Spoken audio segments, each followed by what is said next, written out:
Narayan. Start करें class. हाँ करें और क्या।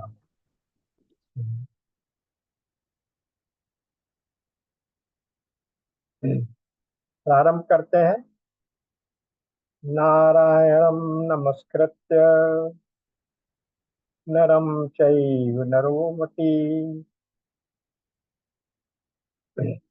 सॉरी कृष्णाय वासुदेवाय हरये परमात्मने प्रणतक्लेशनाशाय गोविन्दाय नमो नमः। गोविन्दाय नमो नमः। सच्चिदानंद रूपाय विश्वोत्पत्त्यादिहेतवे तापत्रय विनाशाय श्री कृष्णाय वयं नमः। श्री कृष्णाय वयं नमः। पिछले सत्र में हम लोगों ने दूसरे अध्याय की दूसरी वल्ली का श्लोक 7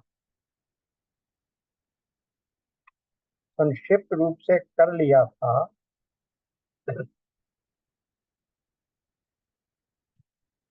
फिर भी उसमें थोड़ा सा एक्सप्लेनेशन समझना चाहिए।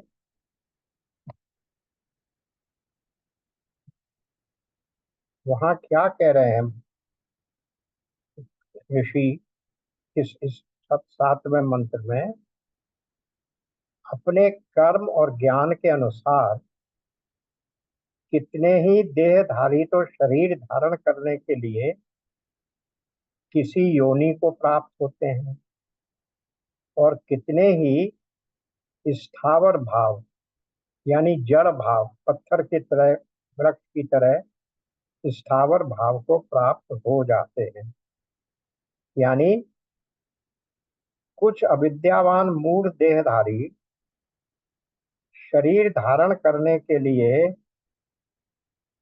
योनि द्वार को प्राप्त होते हैं, अर्थात किसी योनि में प्रविष्ट हो जाते हैं, यानी उन्हें कोई योनि मिलती है। तो योनि वाले कौन हुए? जो जिनको हम प्राणी कहते हैं, जिनमें प्राण का संचार है, क्रियाशीलता दिखती है।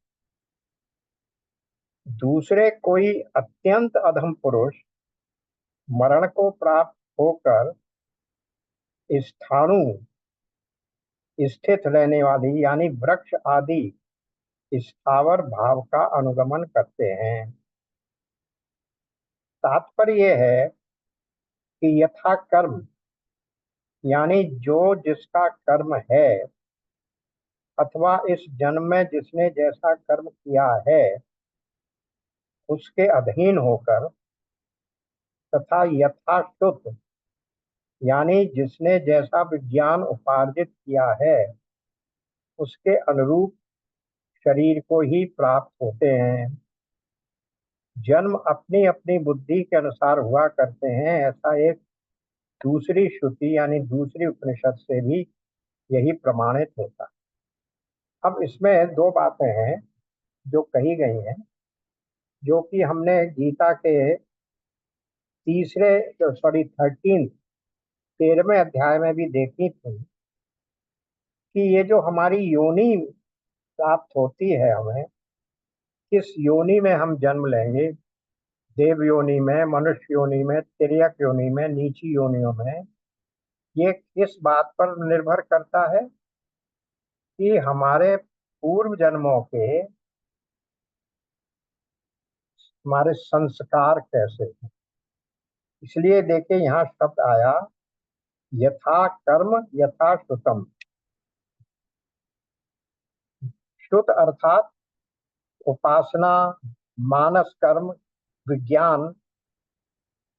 तो इनके द्वारा ये है हमारे संस्कार। ये बाह्य जगत में कर्म नहीं है, ये हमारे संस्कार कैसे हैं, हमारी साधना कैसी है, हमारी उपासना और हमारा ज्ञान कैसा है, उसके अनुसार तो हमें मिलती है योनि। और फिर कर्म क्या करते हैं? क्योंकि यहाँ कहा गया यथा कर्म यथा श्रुतम, श्लोक के मंत्र के अंत में आया, यथा कर्म स्थाणु मन्ये अनुसंयंती यथा कर्म यथा श्रुतम।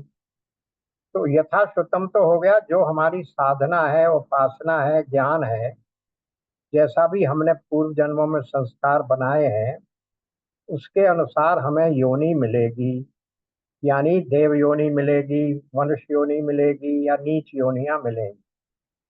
तो फिर कर्म क्या डिटरमिन करते हैं? तो जो बाह्य कर्म है उन कर्मों के अनुसार हमें सुख दुख मिलते हैं। और इसका उदाहरण दिया कि जो हम देखते हैं कि जो कोई पालतू जानवर होते हैं कुछ तो अधिक सुख सुविधा से रहते हैं, मनुष्यों से भी अधिक सुख सुविधा उन्हें मिल रही है।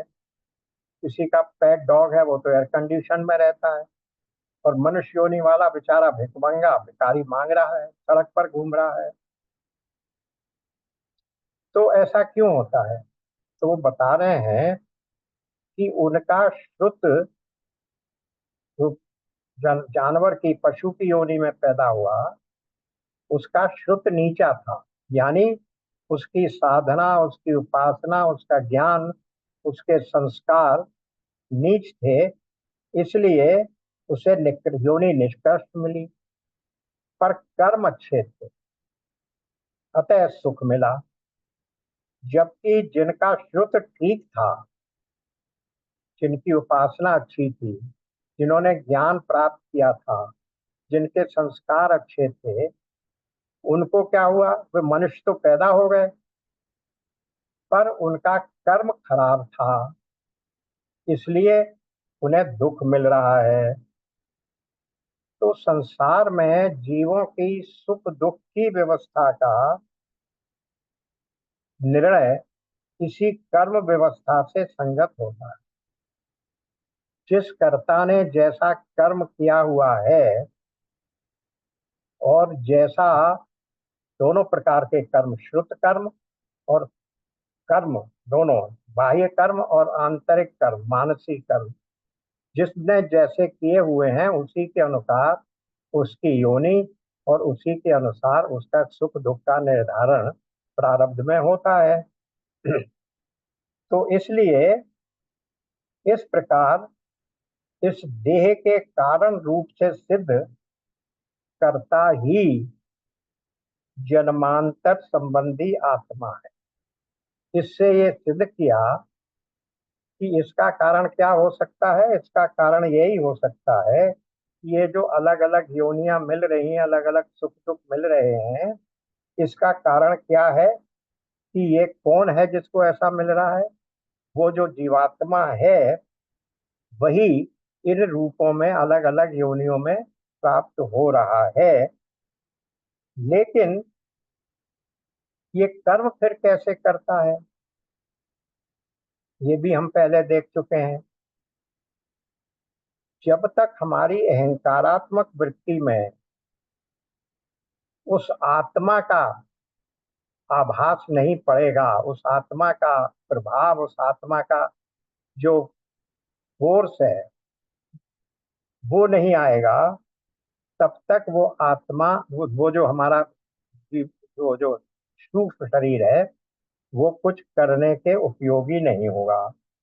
इसलिए हमारा अहंकारात्मिका जीवात्मा, सूक्ष्म शरीर, जीवात्मा को ही सूक्ष्म शरीर कहते हैं, उस पर जब आत्मा का चिदाभास पड़ता है तब वो दोनों मिलकर कर्म करते हैं। जैसे यहाँ उदाहरण दिया है कि जैसे मशीन सी कपड़ा तो मशीन सिलती है, लेकिन सिलने वाला कौन होता है? वो मनुष्य ही होता है, दर्जी ही होता है। लकड़ी छीलता तो बढ़ई ही है, पर काहे से छीलता है? वसूले से। इसी प्रकार ये जो कर्म करता तो आप ये करता है, ये जीवात्मा ही कर्म कर रहा है, पर कैसे कर रहा है? उसमें वो कर्म करने की चेतनता कहाँ से आ रही है? वो आत्मा के आभास से। इसलिए उसे कह दिया चिदाभास, चित्त का आभास, चैतन्य का आभास। और उस चिदाभास के साथ जब इंद्रियों का संपर्क हो गया, जिनको हम करण कहते हैं, तो उन करणों के द्वारा वो फिर इन सब साधनों से कर्म करता है। और इस प्रकार से इन इस जन्म में किए हुए इन कर्मों से फिर अगेन अगले जन्म के लिए उसके कौन सी योनि और कौन से सुख दुख मिलेंगे, ये निर्णय हो जाते हैं। इस प्रकार हम ही अपने कर्मों से शरीर बनाते हैं, हम ही अपने कर्मों से उसमें प्रवेश होते हैं, और हम ही अपने कर्मों से उसको भोगते हैं। अब इसके बाद बता रहे हैं कि मरने के बाद आत्मा की स्थिति क्या है। ये तो बता दिया जीव की स्थिति। पहले भी पिछले सत्र में भी मैंने बताया था कि यहाँ जो शब्द आया कि जो आत्मा निकल जाता है तो शरीर मृत हो जाता है इत्यादि जो बातें हैं, दे रेफर टू जीवात्मा नॉट आत्मा। वो शुभ शरीर का रेफरेंस है, आत्मा का नहीं है, क्योंकि आत्मा तो सर्वव्यापक है, सर्वकालिक है और सर्वज्ञ है। इसलिए आत्मा निकल गया ये तो प्रश्न ही नहीं पैदा होता। तो वहां जो बात हो रही है वो केवल बात हो रही है जीवात्मा, या जिसको हम शुभ शरीर, जिसको हम जीवात्मा भी पारिभाषिक शब्दों में जिसको हम जीवात्मा कह देते हैं। और इसीलिए जब ये बात हुई थी कि वो देहांतर करके चला जाता है, तो वो भी बात वही थी कि वो जीवात्मा ही देहांतर करता है। ये यहाँ भी आया और वो गीता में भी आ गया है। देखिए, ये प्रश्न था कि इस आत्मा का देहांतरण यम ने बताया। मरने के बाद आत्मा है या नहीं, है नचिकेता का प्रश्न था। तो पहले तो उन्होंने ये बताया कि आत्मा एक शरीर से दूसरे शरीर में चला जाता है, पर ये आत्मा का शब्द यहाँ भी आ रहा है, ये भी जीवात्मा ही है। क्योंकि ये देखिए सेकंड चैप्टर के 16 श्लोक क्या कह रहा है, 2.16।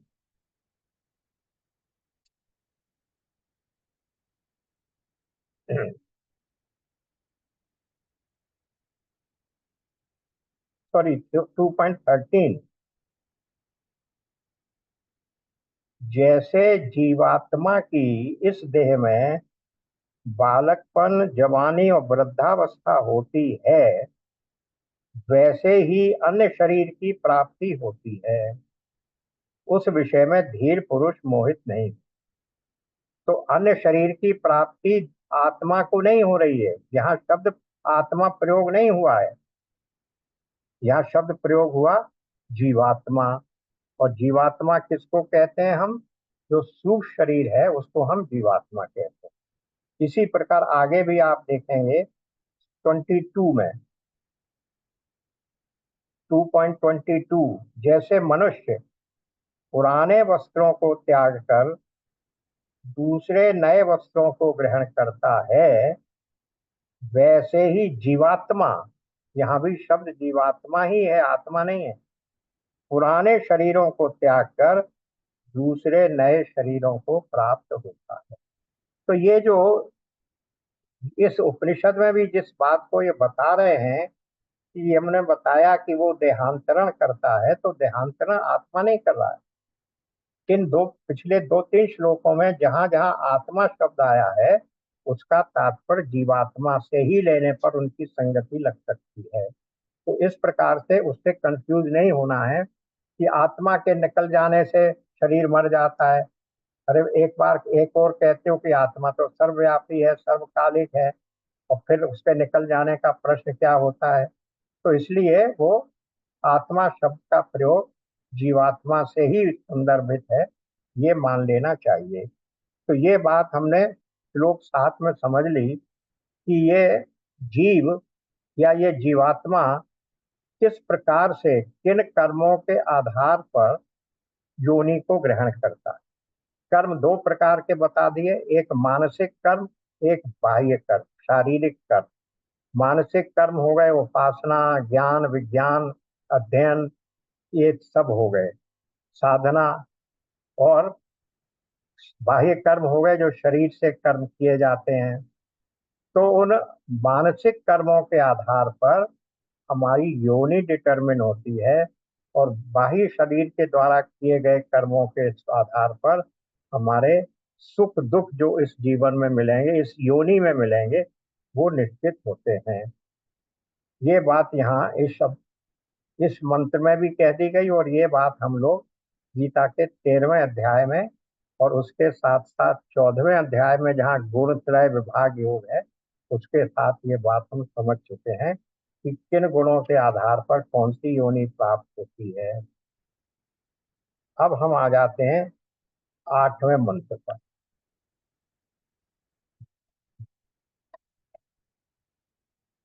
8वां मंत्र अब क्या कह रहा है?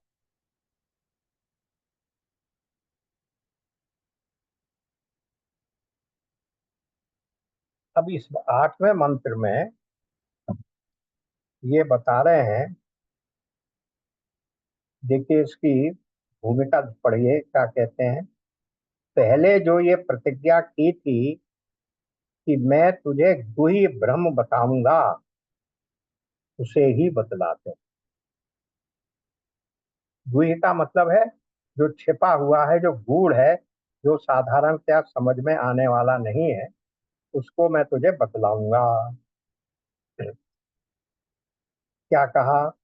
प्राण आदि के सो जाने पर जो ये पुरुष अपने इच्छित पदार्थों की रचना करता हुआ जागता रहता है, वही शुद्ध है, वही ब्रह्म है, और वही अमृत कहा जाता है। उसी में संपूर्ण लोग आश्रित हैं, कोई भी उसका उल्लंघन नहीं कर सकता। निश्चय यही वो ब्रह्म है जिसके बारे में नचिकेता तू पूछ रहा है। तो क्या है? जो ये प्राण आदि के सो जाने पर जागता रहता है, यानी प्राण आदि के सो जाने पर सोता नहीं है, तो सोता नहीं है तो फिर क्या करता है? अपने इच्छित अभीष्ट पदार्थों की रचना करता हुआ, अर्थात उन्हें निष्पन्न करता हुआ जागता है, वही शुभ्र यानी शुद्ध है, वो ब्रह्म है। अब इसको जरा सा समझिए कि ये दो बातें कह रहे हैं। अगर सो जाने के बाद कोई सृष्टि होती है तो वो स्वप्नावस्था में ही हो सकती है, जैसा कि हमने अवस्थाओं को समझा। जागृत अवस्थाओं में हमारा शरीर, इंद्रियां, मन, बुद्धि, चित्त, अहंकार सब जागृत है, सब काम करते। स्वप्नावस्था में शरीर सोया हुआ है, सारी इंद्रियां सोई हुई हैं, और अंतःकरण भी सोया हुआ है, केवल मन जाग रहा है। और मन फिर अपने हिसाब से, अपनी इच्छानुसार जो स्वप्न देख रहा है, अपनी अपनी कामनाओं के अनुसार विषयों का निर्माण करके जीव स्वप्न देखता है। वही जीव उपाधि से विविक्त होने पर शुद्ध व्यापक ब्रह्म है। ये बात कितनी बार हम लोग देख चुके हैं। जीव कौन है? कल भी आया था, मतलब पहले भी बता चुके हैं कि अविद्या के द्वारा उपहित जो ब्रह्म है, उसी को हम जीव कहते हैं। माया उपहित ब्रह्म ईश्वर, और विद्या उपहित ब्रह्म जीव, यानी जो समष्टि में उपाधि है। अब आप प्रश्न करेंगे कि माया और अविद्या दो शब्द क्यों प्रयोग किए जा रहे हैं? क्योंकि एक और तो हम ये कहते हैं कि माया, अविद्या, अज्ञान, प्रकृति और अव्यक्त, ये चारों चार अलग पदार्थ नहीं है, एक ही तत्व के अलग अलग नाम हैं, जो अलग अलग रेफरेंस के अनुसार, अलग अलग संदर्भ के अनुसार उनका प्रयोग किया जाता है। तो जो शुद्ध सत्व से युक्त है वो माया कहलाती है। जो शुद्ध सत्व से युक्त माया है, उसको जब ब्रह्म के ऊपर ब्रह्म उसको धारण करता है, स्वीकार करता है, तब उसका नाम हो जाता है ईश्वर। यानी वो समष्टि में प्रभावित होता है वो उपाधि। तो उस माया नाम की उपाधि से उपहित ब्रह्म को हम ईश्वर कहते हैं। उसको कार्य ब्रह्म भी कहते हैं। इसलिए उस ईश्वर के द्वारा ही ये सारी सृष्टि की रचना की जाती है। उसी के द्वारा हमारे कर्मों के फल निर्धारित किया जाता है। उसी के द्वारा हमारी योनि निर्धारित होती है, क्योंकि ब्रह्म तो निष्क्रिय निश्चेष्ट है, वो कुछ करता नहीं है। लेकिन ये जो सगुण निराकार रूप में माया को स्वीकार करके, उपाधि को स्वीकार करके जो ब्रह्म बन जाता है, जो ईश्वर है, वो सब कुछ ईश्वर ही, ब्रह्म ही ईश्वर के रूप में उपाधि से युक्त होकर, माया उपाधि से युक्त होकर इस संसार की रचना कर रहा है। तो और वही ब्रह्म अविद्या की उपाधि से युक्त होकर क्या कर रहा है? वो समष्टि थी, यहाँ व्यष्टि रूप में जब अज्ञान या अविद्या आती है, तब हम उसको अविद्या की उपाधि कह देते हैं। माया वही है, उसका नाम यहाँ अविद्या हो जाता है। तो अविद्या की उपाधि से उपहित ब्रह्म को हम जीव कहते हैं। और वही जीव है जो ये स्वप्न देख रहा है, या जो ये सारे कर्म कर रहा है, क्योंकि ब्रह्म तो कुछ करता नहीं है। इसलिए जब ये जीव की उपाधि नष्ट हो गई, वही जीव उपाधि से अलग होने पर शुद्ध व्यापक अविनाशी ब्रह्म बन जाता है। एक बात तो ये हुई। दूसरी बात ये हुई कि उसी शुद्ध ब्रह्म के ऊपर सारे लोक आदि स्थित हैं। सब लोग उसी पर आश्रित हैं। उससे हटकर कुछ भी नहीं रह सकता। इसका अर्थ क्या? पहले ये देखिए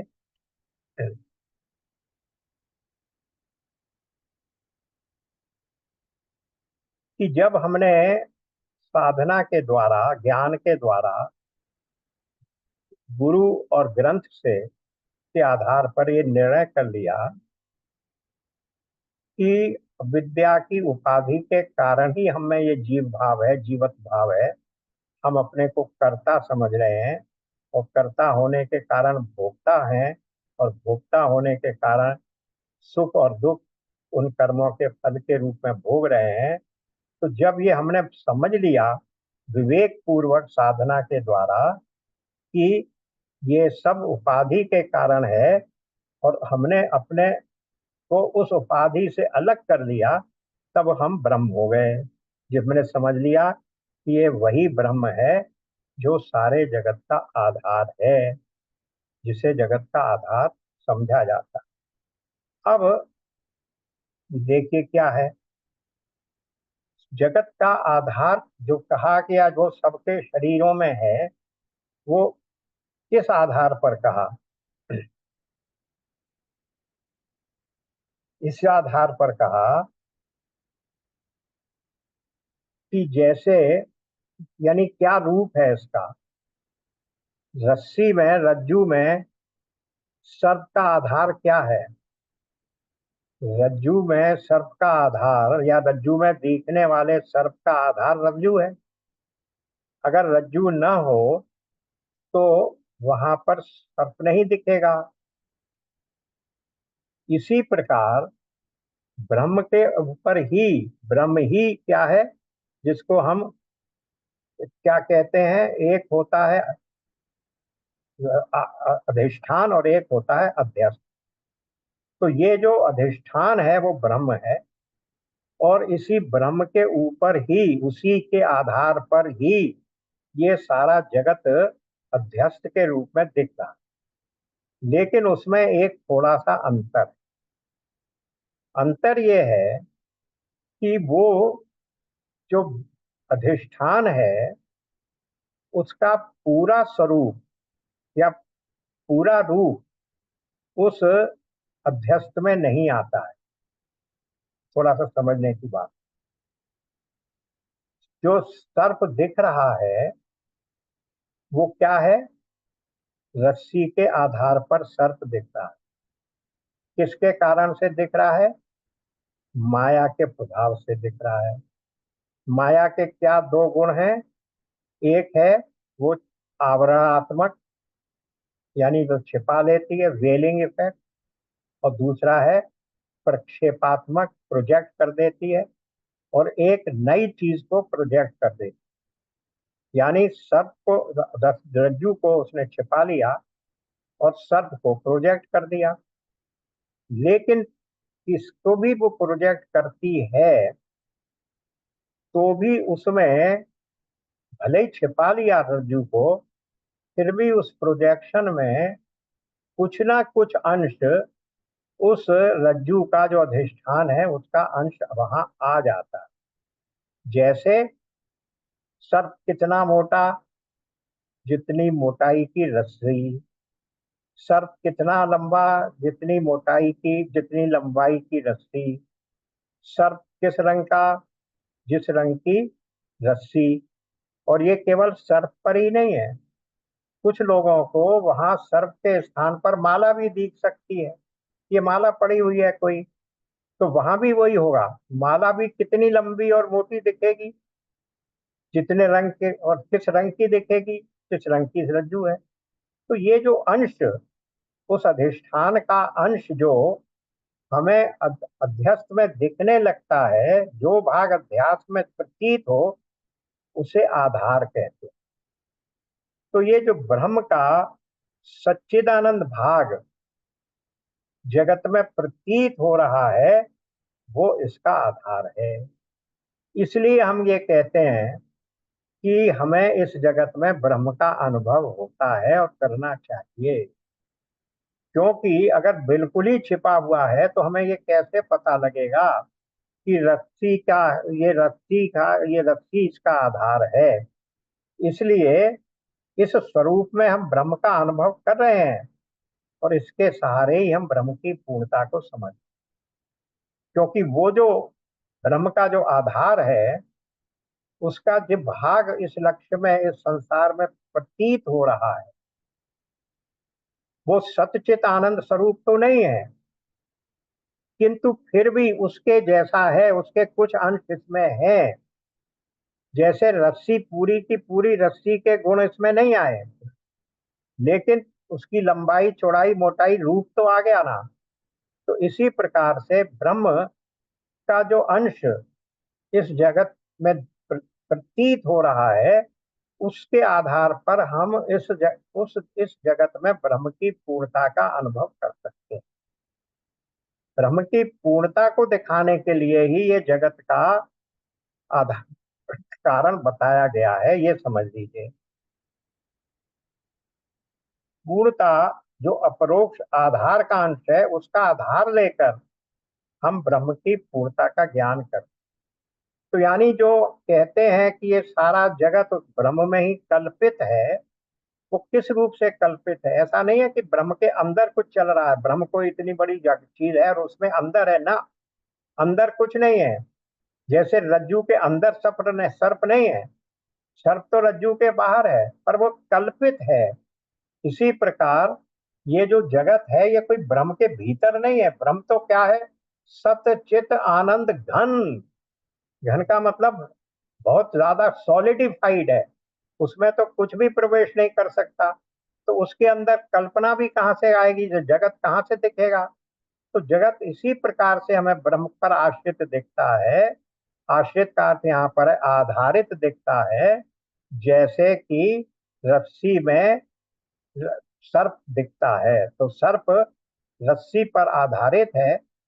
अभी यहाँ अधिष्ठान की बात नहीं हो रही है, सर्प रस्सी पर आधारित है, क्योंकि रस्सी के वो अंश जो उसमें प्रतीत हो रहे हैं, उन्हीं को हम आधार मान रहे हैं। इसी प्रकार जगत भी भगवान ब्रह्म के जो अंश प्रतीत हो रहे हैं उनके आधार पर हम इस जगत को मानते हैं और फिर इस जगत की कल्पना करके हम उस ब्रह्म की पूर्णता तक पहुंचते हैं।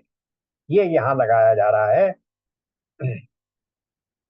तो इस प्रकार से इस अर्थ मंत्र का अर्थ ये है कि ये जो जगत है, ये जो योनियां दिख रही हैं, ये जो ब्रह्म का स्वरूप है, ये ब्रह्म का स्वरूप, इस जगत को देखने से हमें ब्रह्म के स्वरूप का ध्यान आता है।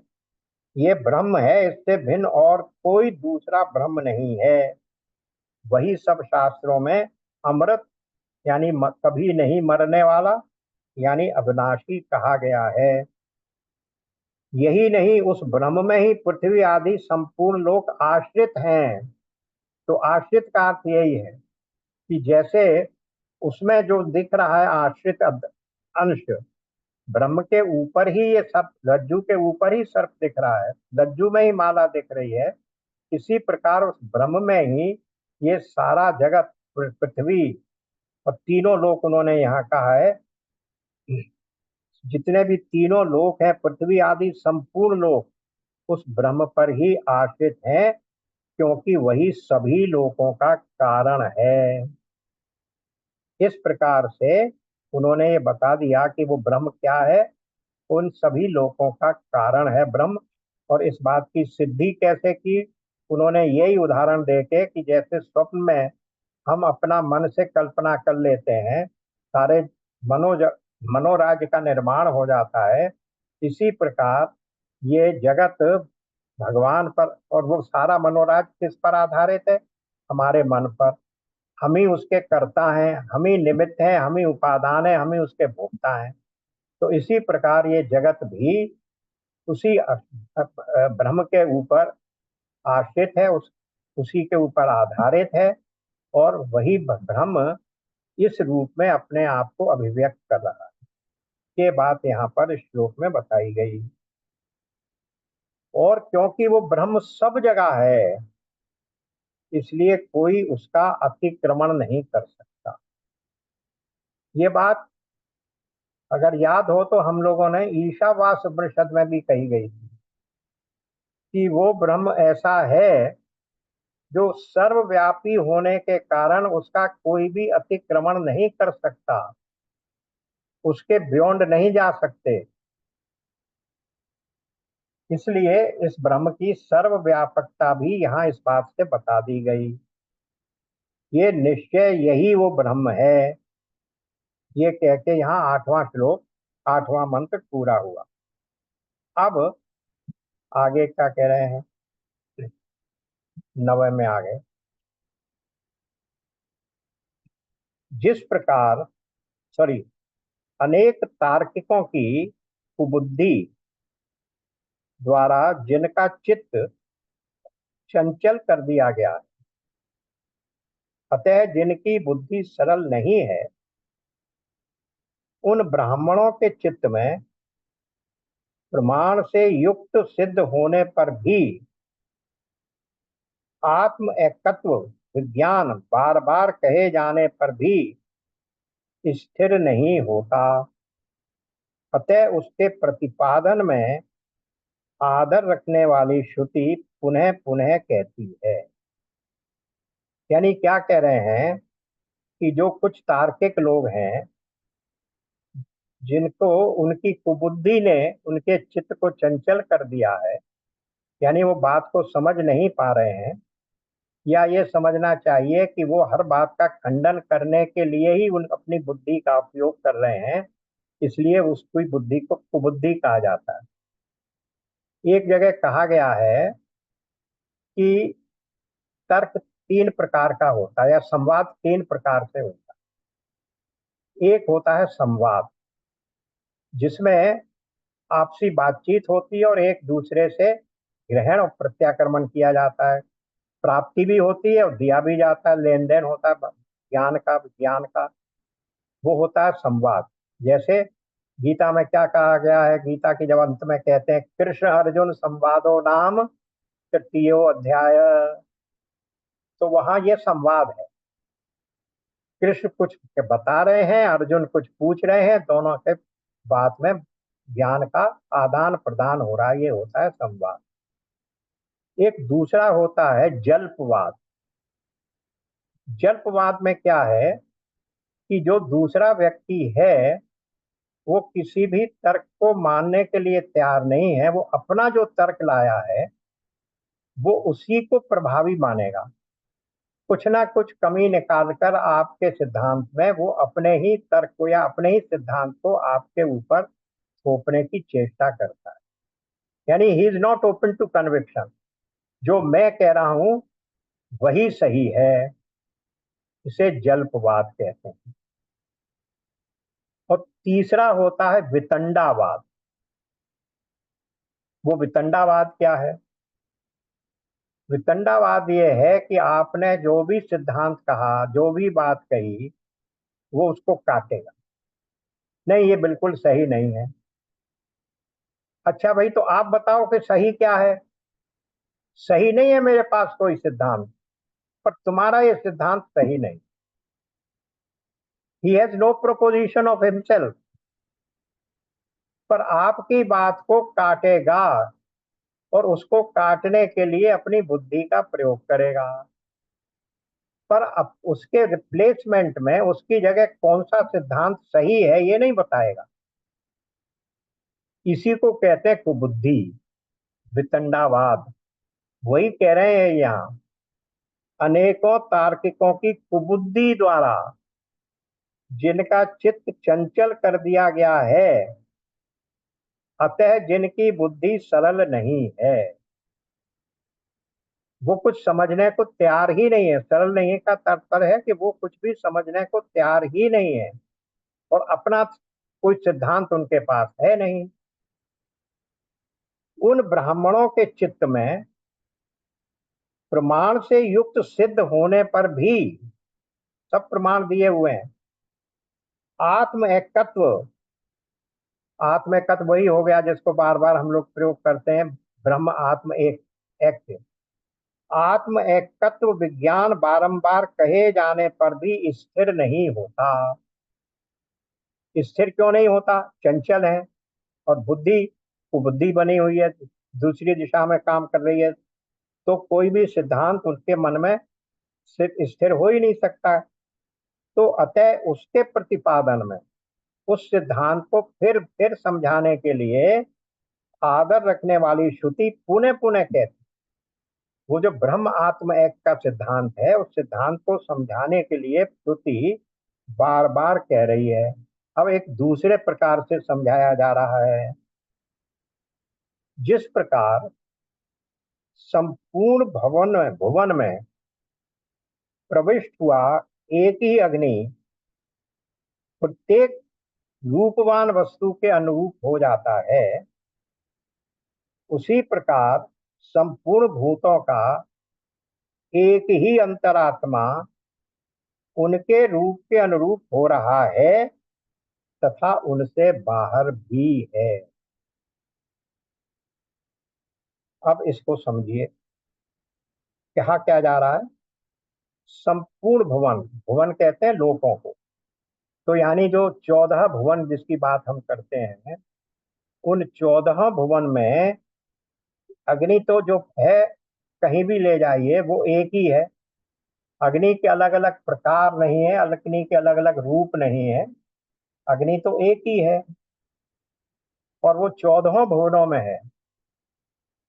क्योंकि ये जितनी भी भुवनों की भी कल्पना है या उनकी भी रचना है, ये भी पंचभूतात्मक ही तो है, अलग से तो कुछ है नहीं। तो उन पंचभूतों में अग्नि ही है, अग्नि भी है। तो इस प्रकार से वो कह रहे हैं कि अग्नि पंचभूतों में से एक भूत है, और वो इसलिए सभी भूतों में, और क्योंकि सभी भूतों में पांचों तत्व में, ये हमने देख लिया है, पंचीकरण की प्रक्रिया को समझ चुके हैं। तो हर तत्व में, आकाश में शब्द तत्व भी है, और शब्द तत्व के अलावा जो बाकी के चार हैं वो भी उसी में है, 1/4 1/4 1/12 1/12 करके, आधे में वो आधे में वो। तो इसलिए अग्नि जो भी वस्तु पंच तत्वों से बनी हुई है उसमें ये पांचों तत्व हैं। तो अभी उदाहरण ये केवल अग्नि का दे रहे हैं कि जैसे एक ही अग्नि प्रत्येक वस्तु के अनुसार उसके रूप की हो जाती, 14 भवनों में है, अग्नि एक ही है, पर वो अलग अलग रूपों में प्रकट होती है। जैसे प्रत्येक लकड़ी में अग्नि है। एक उदाहरण जो हम लोगों के सामने दृष्टांत सबसे पहले आता है, लकड़ी में अग्नि है, लेकिन अगर लकड़ी लंबी हो तो अग्नि का स्वरूप कैसा दिखेगा? लंबा दिखेगा। और अगर गोल हो तो अग्नि गोल दिखने लगेगी। और अगर बहुत बड़ा एक ब्लॉक हो लकड़ी का, उसको आप जलाएंगे तो वो बिल्कुल ऐसी दिखने लगेगी कि बहुत बड़ा ब्लॉक है, अग्नि का एक पुंज है। तो अलग अलग रूपों में जिस जिस रूप की वस्तु में वो अग्नि है उसमें से प्रकट हो रही है, वो वैसा ही अनुरूप हो जाती है। इसी प्रकार संपूर्ण भूतों का अंतरात्मा उनके रूप के अनुरूप हो रहा है तथा उनसे बाहर भी है। ये बात देखिए गीता में बहुत अच्छी तरह समझा दी गई है, और 13th चैप्टर में तो आया ही है क्लियर कट। उसमें क्या आया कि ये जितने भी क्षेत्र हैं उन सब क्षेत्रों का एक ही क्षेत्रज्ञ है। यानी ये जितने भी शरीर हैं, इन सब शरीरों का जो मालिक है वो एक ही आत्मा है। और वो मालिक कौन है? तो वो क्षेत्रज्ञ, वो मैं हूं। यानी वही आत्मा सभी शरीरों में, सभी योनियों में एक ही आत्मा प्रविष्ट कर की हुई है। सभी ईश्वर सर्वभूतानाम हृदय से अर्जुन तिष्ठति। सब भूतों में, हाथी में भी वही है, चींटी में भी वही है, ब्रह्मा में भी वही है, इंद्र में भी वही, क्योंकि ये सब भी पंचभूतात्मक ही हैं। ये भी अभी देखा ना कि उसी से यूनि बनती है, तो कर्मों का फल ही तो है वो भी। तो इसलिए ब्रह्मा से लेकर चींटी तक जो भी आत्मा है जिस जिस शरीर में है, वो उस रूप का रूप में दिखती है, प्रतीत हो, दिखती है यानी होती है। पर लगती कैसी है? जैसे कि जिस जो कि उस शरीर का रूप है। चींटी में या बहुत छोटे से मच्छर में भी आत्मा है, पर उसका स्वरूप रूप कैसा हो गया, आकार कैसा हो गया? जैसे उस वस्तु का आकार है। जैसे अग्नि का अलग अलग प्रकार की लकड़ी को काट दें, शेप दे दें, उसी प्रकार की अग्नि जलती हुई दिखने लगती है। तो जिस प्रकार एक ही अग्नि प्रकाशित होकर भी भुवन में इसमें सब जीव होते हैं, इसी से इस लोक को भुवन कहते हैं। उसी इस लोक में अनुप्रविष्ट हुआ रूप, वो काष्ठ आदि भिन्न भिन्न प्रत्येक दाह्य पदार्थ के प्रति उस पदार्थ के अनुरूप अनेक प्रकार का हो गया है। और लकड़ी को ही क्यों मानते हैं? कोई भी दूसरी चीज आप जला दें, तो जिस वस्तु को जलाएंगे उसके रूप की अग्नि दिखेगी आपको। ये अनेकों प्रकार का हो गया। इसी प्रकार संपूर्ण भूतों का एक ही अंतरात्मा, आंतरिक आत्मा अत्यंत सूक्ष्म होने के कारण सब जगह प्रविष्ट है। जैसे अग्नि सूक्ष्म होने के कारण काष्ठ आदि में प्रविष्ट है, इसी प्रकार से ये जो सूक्ष्म है आत्मा, वो सब शरीरों में प्रविष्ट रहने के कारण उनके अनुरूप हो गया है तथा आकाश के समान अपने अविकारी रूप से उसके बाहर भी है। क्योंकि ऐसा नहीं है कि सिर्फ शरीरों में ही है आत्मा, उसके बाहर भी है। तो सब जगह वही आत्मा है। ये बात यहाँ पर बता दिया उन्होंने कि क्या कह रहे हैं, देखिए। इस प्रकार से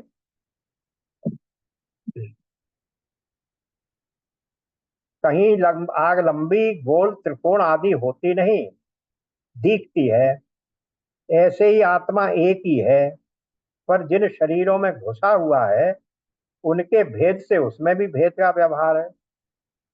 मक्खी, मच्छर, आदमी, गंधर्व, देवता, अनंत तरह के शरीर हैं, उनमें घुसा हुआ आत्मा अनंत तरह का समझा जा रहा है, पर वास्तव में वह है एक ही, क्योंकि के भेद केवल काय का है, शरीरों की उपाधि का। शरीरों का उल्लेख किए बिना सच्चिदानंद रूप आत्मा में कोई अंतर नहीं समझा जा सकता। शरीर के आधार पर ही आप अंतर कह रहे हैं। स्थूल व सूक्ष्म दोनों ही शरीर आत्मा में अनेकता की प्रतीति करा देते हैं, जबकि अनेकता शरीरों की ही है। अग्नि दृष्टांत से स्पष्टता कह दी गई। अब दो बातें और आई। यहाँ दो दो उदाहरण दिए हैं, अग्नि और वायु दोनों का उदाहरण। क्यों दिया है? यहाँ देखिए ऊपर अग्नि भी कहा है 9वें में, और वायु भी कहा है। रूपम रूपम एकस तथा सर्वभूतारंत अग्नि अर्थ को भुवनम, अग्नि भुवन में एक ही अग्नि प्रत्येक रूप के अनुरूप हो गया। तो वायु का उदाहरण भी दिया। क्यों दिया? अग्नि दृष्टांत से स्पष्टता होने पर भी ये नहीं लगता कि वो चेतन के लिए दृष्टांत है, क्योंकि लकड़ी और आग दोनों जड़ हैं। इसलिए श्रुति ने वायु का दृष्टांत दिया, क्योंकि वायु जब प्राण बन जाता है, शरीर में घुसकर शरीर को जिंदा बनाता है, तब वो चेतन जैसा ही लगता है। प्राण के 5 या 10 प्रसिद्ध विभाजन हैं। प्राण के 5 विभाजन तो हम लोग जानते ही हैं, और उनमें से हर एक का एक एक अनुप्राण भी है, सबऑर्डिनेट प्राण भी हैं। तो इस प्रकार 10 प्राण माने जाते हैं। यदि शरीर की असीम चेष्टाओं के प्रति समझना चाहें तो प्राण के भी असीम विभाजन हो सकते हैं। इसलिए सब शरीरों में समझें तो वायु एक ही है। कमरे में अनेक वायु किसी को नहीं प्रतीत होती, पर वहीं 4 आदमियों में कार्य करने वाले प्राण आदि अनेक और परस्पर विभिन्न ही प्रतीत होते हैं। वही दब हवा देवदत्त के शरीर में जाती है और वहां से निकलकर यज्ञदत्त के शरीर में घुस जाती है। तो इस प्रकार हम कहते हैं ये यज्ञदत्त का प्राण है, ये देवदत्त का प्राण है, लेकिन उसमें भी कोई अंतर नहीं है। तो अग्नि और वायु का जैसे उदाहरण दे दिया, इसी तरह वो कहते हैं जल और अग्नि, अन्न आदि भी दृष्टांत बन सकते हैं। वही अन्न हिंदू, मुसलमान, ईसाई मेंढक मछली पीते खाते हैं। पी खा लेने पर वो उन शरीरों के आकार का बन जाता है, तो पलक अलग अलग प्रतीत होता है। पर यदि शरीर के संबंध को की उपेक्षा कर दें तो उसकी एक रूपता बनी ही है। सभी शरीरों से निकला हुआ जल अंततः समुद्र में पहुंचकर फिर बादल से बरसता है। उस समय नहीं कह सकते कि कौन सी बूंद हिंदू शरीर से निकली थी और कौन सी मुस्लिम शरीर से। ऐसे ही शरीरों से निकला अन्न भी अंततः गेहूं, चावल आदि रूप धारण कर पुण्य अन्न के रूप में आ जाता है। तब भी दानों में वैसा विभाजन नहीं कर सकते।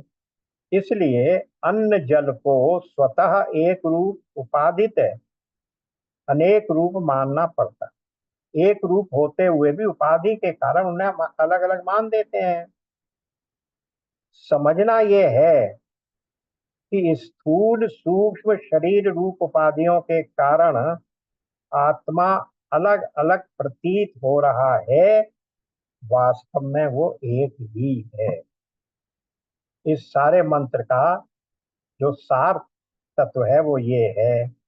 अतः अनंत जीवों के प्रतिभास से ब्रह्म की अद्वितीयता खंडित नहीं।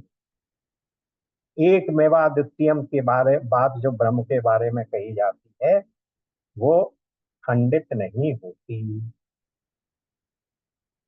और स्थूल सूक्ष्म शरीर रूप उपाधियों के कारण आत्मा अलग अलग प्रतीत हो रहा है, पर वास्तव में वो एक ही है।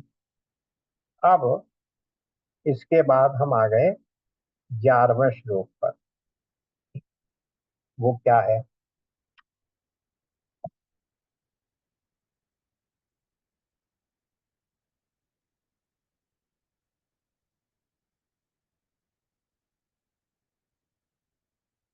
ये देखिए, जो वायु की बात आई थी, अभी हम नमा कर रहे थे, उसमें अग्नि था, 10वें में वायु है।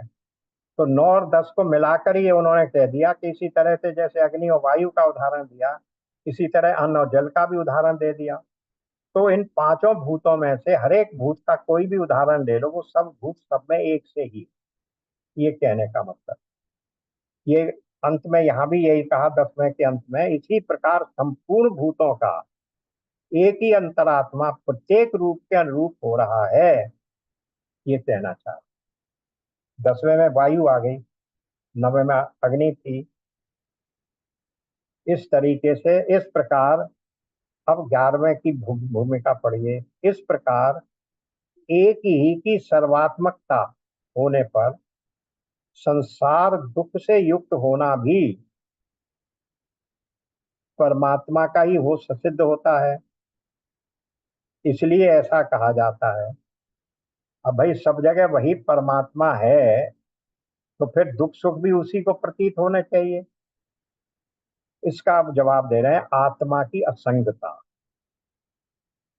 ये महत्वपूर्ण बात। जिस प्रकार संपूर्ण लोक का नेत्र होकर भी सूर्य नेत्र संबंधी बाह्य दोषों से लिप्त नहीं होता, उसी प्रकार संपूर्ण भूतों का एक ही अंतरात्मा संसार के दुख से लिप्त नहीं होता, बल्कि उनसे बाहर रहता है। यही बात आकाश के बारे में भी कही जाती है। आकाश में कितने बादल आ जाते हैं, आंधी आ जाती है, मेघ आ जाते हैं, वर्षा होने लगती है, तो न तो आकाश गीला होता है, ना धुंधला होता है, ना मलिन होता है। आकाश भी अपने स्वरूप में ही रहता है। तो उसी प्रकार यहाँ भी कहा जा रहा है कि एक ही सूर्य सबको प्रकाशित कर रहा है। वही सूर्य गंगा नदी पर भी प्रकाशित हो रहा है, और वही सूर्य नाले को भी प्रकाशित कर रहा है, गंदे नाले को भी प्रकाशित कर रहा है। तो ऐसा करने से क्या सूर्य गंदा हो गया या क्या सूर्य पवित्र हो गया? यही उदाहरण दे रहे हैं। बाह्य बाह्य दोषों से वो लिप्त नहीं होता। इसी प्रकार संपूर्ण भूतों का एक ही अंतरात्मा संसार के दुख से लुप्त नहीं होता। जिस प्रकार सूर्य अपने प्रकाश से लोक का उपकार करता हुआ, अर्थात मल मूत्र आदि अपवित्र वस्तुओं को प्रकाशित करने के कारण उन्हें देखने वाले समस्त लोगों का नेत्र रूप होकर भी अपवित्र पदार्थ आदि के देखने से प्राप्त हुए आध्यात्मिक पाप दोष तथा अपवित्र पदार्थों के संसर्ग से होने वाले बाह्य दोषों से लिप्त नहीं होते। सूर्य को तो दो प्रकार के दोष लग गए ना, कि सूर्य की किरणों के माध्यम से सूर्य ने उसको स्पर्श भी कर लिया, और प्रकाश के कारण आंख से देख भी लिया। तो ये कह रहे हैं कि अपवित्र पदार्थों के देखने से अपवित्र प्राप्त हुए आध्यात्मिक पाप दोष तथा अपवित्र पदार्थों के संसर्ग से होने वाले बाह्य दोष दोनों ही लिप्त नहीं होते। ना पाप लिप्त होते हैं, क्योंकि मैंने अपवित्र वस्तु को देखा तो पाप लगा, और उसका स्पर्श किया तो मुझे बाह्य दोष लगा। उसी प्रकार संपूर्ण भूतों का एक ही अंतरात्मा भी लोक के दुख से लिप्त नहीं होता, प्रत्युत उससे बाहर रहता है। अब इसको समझा रहे हैं। लोक अपने आत्मा में आरोपित अविद्या के कारण ही कामना और कर्म जनित दुख का अनुभव करता है।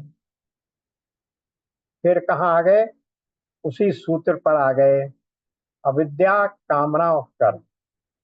इसी को यहाँ किस तरह से कह दिया, लोग अपने आत्मा में आरोपित अविद्या के कारण ही कामना और फिर उसके बाद कर्म और कर्म से जनित दुख। तो अविद्या कामना और कर्म ही सारे संसार के दुख का मूल कारण है, यानी अविद्या ही मूल स्रोत है। इस संसार के दुख का कारण अविद्या ही है। ज्ञान आने पर जब ये अविद्या बाधित हो जाएगी तब कोई सुख या कोई दुख नहीं रहेगा, क्योंकि तब ये संसार ही नहीं रहेगा, केवल ब्रह्म ही एकमात्र एक मेवा द्वितीयम ब्रह्म ही रह जाएगा। तो फिर किसका सुख और किसकी कामना और किसका दुख। तो इसलिए कामना और कर्म जनित दुख का अनुभव करता है, किंतु वो अविद्या परमार्थतः स्वात्मा में नहीं है। ब्रह्म में या आत्मा में अविद्या नहीं है। आत्मा तो या ब्रह्म क्या है, वो तो सत्य चित्त आनंद स्वरूप है, उसमें अविद्या कहाँ है, वो तो ज्ञान स्वरूप है। अब इस ज्ञान स्वरूप को भी थोड़ा सा समझ लीजिए। जब हम कहते हैं सत्य चित्त आनंद स्वरूप है तो उसका अर्थ कुछ ऐसा नहीं होता कि कोई बाह्य तरीके की वस्तु है। जैसे हम अग्नि को कहें तो अग्नि को हम क्या कहेंगे कि दाहकता उसका स्वरूप है, क्योंकि अगर दाहकता नहीं होगी तो वो अग्नि नहीं कहलाएगी। तो दाहकता उसका स्वरूप, इसका मतलब ये नहीं है कि दाहकता कहीं उसमें बाहर से लाकर उसमें प्रविष्ट करा दी गई है। अग्नि और दाहकता एक ही वस्तु है, एक ही तत्व है। तो इसी प्रकार ये कह रहे हैं कि ये जो अविद्या है ये भ्रम का वो नहीं है, परमार्थतः उसमें नहीं है। परमार्थतः तो वहां ज्ञान है, वो ज्ञान स्वरूप है, जैसे अग्नि दाहकता स्वरूप है। तो वो परमार्थतः उस आत्मा में नहीं है। जिस प्रकार की रज्जु, शुक्ति, मरुस्थल और आकाश में प्रतीत होने वाले सर्प, रजत और जल और मलिनता, ये उन रज्जु आदि में स्वाभाविक दोष रूप नहीं है। 3 उदाहरण दिए, वो हम लोग पहले भी देख चुके हैं कि रज्जु तो सर्प के रूप में दिखती है, और वो जो सीप पड़ी हुई है नदी के किनारे वो तेज प्रकाश में चांदी के तरीके से दिखती है। और जब मरुस्थल में चले जाते हैं तो मरुस्थल की मिट्टी सूर्य के प्रभाव से, सूर्य की किरणों के प्रभाव से प्रतीत होने लगती है जल के रूप में। तो वही कह रहे हैं, सर्प, रजत और जल और मलिनता, ये उन रज्जु आदि में स्वाभाविक दोष रूप नहीं है, बल्कि उनके संसर्ग में आए हुए पुरुष में विपरीत बुद्धि का अभ्यास होने के कारण ही वे उन उन दोषों से युक्त प्रतीत होते हैं, किंतु उन दोषों से उनका लेप नहीं होता, क्योंकि वे तो उस विपरीत बुद्धि जनित अध्यास से बाहर ही हैं। हमारे ऊपर थोड़ी उसका कोई प्रभाव हो जाता है। उस जल से मृग की प्यास थोड़ी बुझ जाती है, उस सीप को उठाकर किसी व्यक्ति को चांदी थोड़ी प्राप्त हो जाती है, क्योंकि वो सब उससे बाहर हैं। इसी प्रकार संपूर्ण लोक भी रज्जु आदि में अध्यस्त सर्प आदि के समान अपने आत्मा में क्रिया, कारक और फल रूप विपरीत का ज्ञान का आरोप करके उसके निमित्त से होने वाले जन्म मरण आदि दुख का अनुभव करता है। ये समझाने की बात आ जाएगी। इसको ऑलरेडी 5 मिनट्स ओवर हो गए हम लोग, इतने को निशान कर लेते हैं, देन वील प्रोसीड फर्दर। इसके आगे इसको पूरा करके फिर आगे बढ़े। ओम पूर्णमदः पूर्णमिदं पूर्णात् पूर्णमुदच्यते पूर्णस्य पूर्णमादाय पूर्णमेवावशिष्यते। ओम शांति शांति शांति। नारायण नारायण नारायण। नारायण नारायण। राधे राधे राधे। राधे राधे राधे। राधे राधे।